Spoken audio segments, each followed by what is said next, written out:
Assalamu alaikum, dear students. Today we will start another topic, that is nitrogen and its uses. And dear students, in last lecture we have discussed the composition of air, and today we will start another topic, that is nitrogen and its uses. And you know why we are studying this, because nitrogen is the main constituent of air, 78%.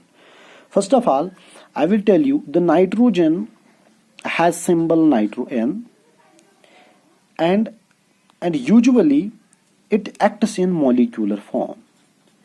ये ज़्यादातर molecular form में exist करता है, समझे में उनको पर in the form of N2. अगर आप एयर में देखोगे N2 की फॉर्म में ये देखेगा, नाइट्रोजन N की फॉर्म में नहीं दे, एटॉमिक फॉर्म है, तो ये मॉलिक्यूलर फॉर्म में ज़्यादा एग्जिस्ट करता है. इसका जो एटॉमिक नंबर है नाइट्रोजन का, एटॉमिक नंबर जो नाइट्रोजन का है वो है 7.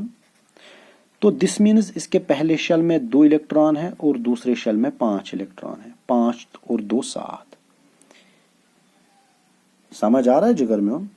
तो के शेल में इसके है 2 इलेक्ट्रॉन और एल शेल में है इसके 5 इलेक्ट्रॉन. उसको स्टेबल होने के लिए और 3 इलेक्ट्रॉन जरूरी है, तो ये गेन करता है. तो ये फिर 3 इलेक्ट्रॉन गेन करता है और N ट्रिपल नेगेटिव का चार्ज इस पे चढ़ता है. तो म्यून गुबर जब ये इलेक्ट्रॉन गेन करता है तो दैट इज वाई इसको हम नॉन मेटल भी कहते हैं. Nitrogen is non metal. काशिर पॉइंट हम इसको बोल सकते हैं इलेक्ट्रोनेगेटिव एलिमेंट है. क्या है? Electronegative element.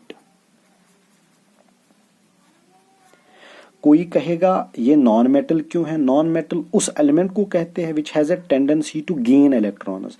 इसने गेन इलेक्ट्रॉन्स किए क्यों? बिकॉज इसको ऑक्टेट स्टेबल करने के लिए 8 इलेक्ट्रॉन 8 होने चाहिए ना दूसरे शेल में, इसको 3 जरूरत है.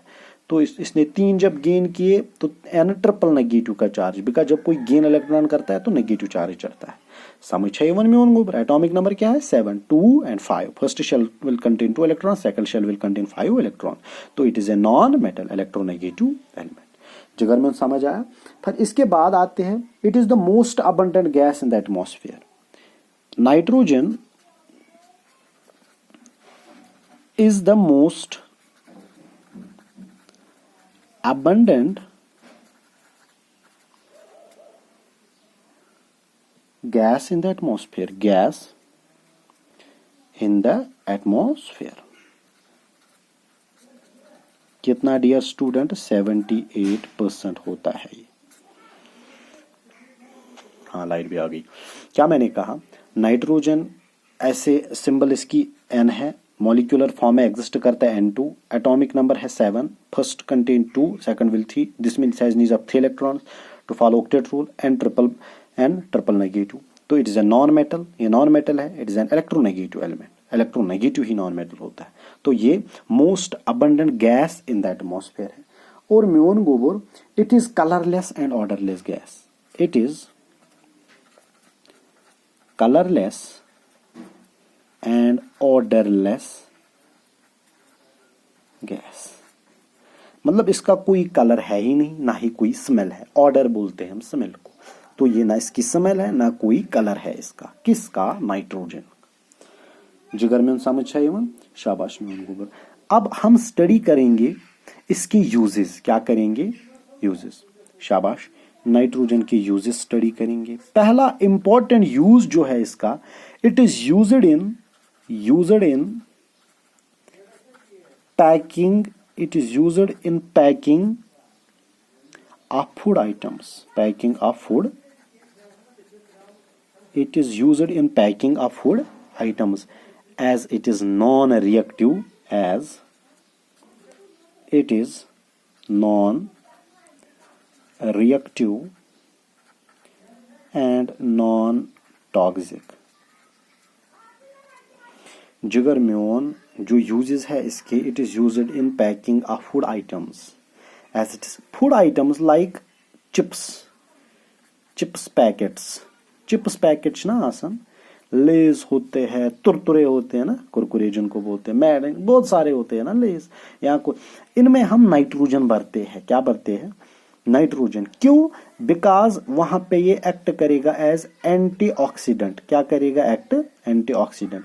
एंटीऑक्सीडेंट का मतलब है ये ऑक्सीडेशन नहीं होने देगा। क्यों? बिकॉज ये लेस रिएक्टिव है, ये किसी के साथ रिएक्ट नहीं होता है। ऑक्सीजन अगर होता ना वो फैट ऑयल के साथ रिएक्ट करता, बिकॉज इसमें ऑयल चिप्स वो रिएक्ट करेगा उनके और प्रॉब्लम करेगा। तो म्यून गोबर हम इसमें नाइट्रोजन भरते हैं इन चिप्स में ताकि प्रिजर्व करे। समझ आई वन? तो ये बिकॉज ये नॉन रिएक्टिव, इनके साथ रिएक्ट नहीं करते और लेस टॉक्सिक है। जिगर में समझ I one?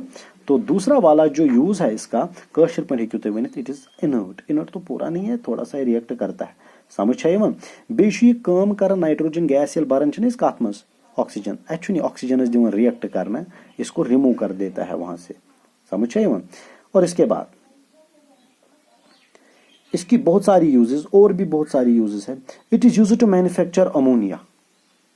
Doyam, it is used to manufacture ammonia. Ammonia की जो फॉर्मूला है इट इज NH3। जो अमोनिया है, अमोनिया को मैन्युफैक्चर बनाने के लिए यूज होता है नाइट्रोजन। इस रिएक्शन को कहते हैं म्यून गोबर। किस प्रोसेस से बनाते हैं? उस प्रोसेस को कहते हैं हैबर्स प्रोसेस। क्या बोलते हैं? Haber's process. क्या मैंने कहा? नाइट्रोजन जो है it is used to manufacture ammonia. Nitrogen use होता है अमोनिया बनाने के लिए। इस प्रोसेस को कहते हैं हैबर्स प्रोसेस। समझ है इवन?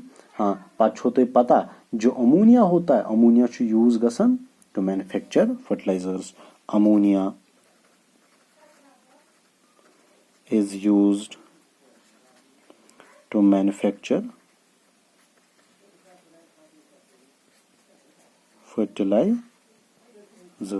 फर्टिलाइजर्स फिर हम अमोनिया से ही बनाते हैं। समझिए? For example urea, ammonium phosphate, वो हम इसी से बनाते हैं। लेकिन जरूरी कौन है? नाइट्रोजन।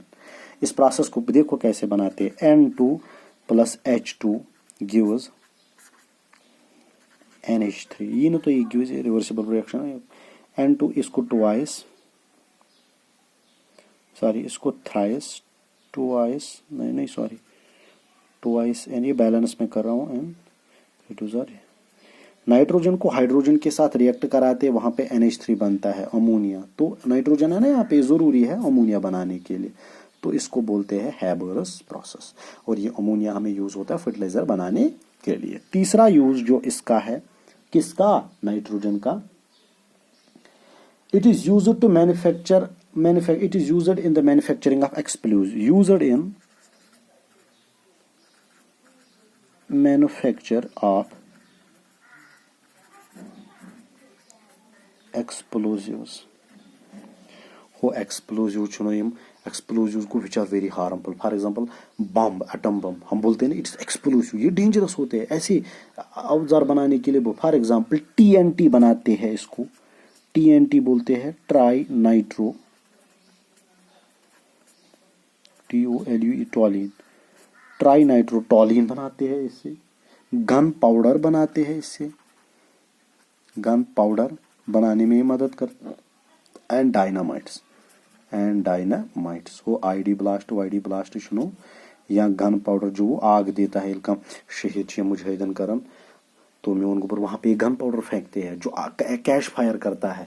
मतलब ये बहुत डेंजरस एक्सप्लोजिव्स बनाने में मदद करता है। कौन? Nitrogen. It is used in the manufacture of explo. अगर कोई बोलेगा कौन कौन सा एक्सप्लोजिव, बोला TNT मतलब ट्राई नाइट्रोटॉलिन, गन पाउडर बनाने में काम होता है और डायनामाइट बनाने में काम आता है। जिगर में समझ चाहिए। Liquid nitrogen is used as a refrigerant. ये यूज किया जाता है एज ए रेफ्रिजरेंट भी। लिक्विड नाइट्रोजन शाबाश is used as रेफ्रिजरेंट। ये रेफ्रिजरेंट भी यूज। और एक और it is use electric bulbs में भी हम इसको भरते हैं as an antioxidant to electric bulb filament. Bulbs में भी हम इसको भरते हैं। इतने ज्यादा इंपॉर्टेंट चार ही है। समझ चाहिए क्या? ये जो है ना, it is used in the packing of food items as it is non reactive and non toxic. Ammonia बनाने में काम आता है ना, ठीक। मैन्युफैक्चर ऑफ एक्सप्लोसिव्स में ये यूज होता है। और लिक्विड नाइट्रोजन इज रेफ्रिजरेंट। अख इंपॉर्टेंट पॉइंट याद थाउन, आप ये जो है ना, जब कोई फूड आइटम्स, रेंसिडिटी बोलते हैं इसको, जब किसी फूड आइटम को हम बाहर रखते हैं ना, देखो बटर हमने लाया, हमने इसको घर पे रखा, तो ऐसे वुचमुत 4 दुई बाद छत आसान यिवन सा फाउल स्मेल, छस ना आसान कलर आसान चेंज गुमुत, लव आसान लोगमुत, तथ छस वनान रेंसिडिटी। क्या छस वनान? रेंसि, क्या बोलते हैं मेवन गुबर, इथन लिख ब रेंसिडिटी।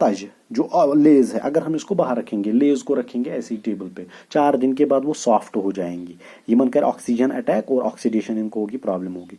तो रेंसिडिटी जो है इसी को बोलते हैं। रेंसिडिटी मतलब है, मतलब जो मतलब रेंसड, फूड रेंसड हो जाना, मतलब अटैक हो जाता है ऑक्सीजन, मतलब फूड खराब हो जाता है। तो रेंसिडिटी बचाने के लिए नाइट्रोजन बहुत जरूरी है।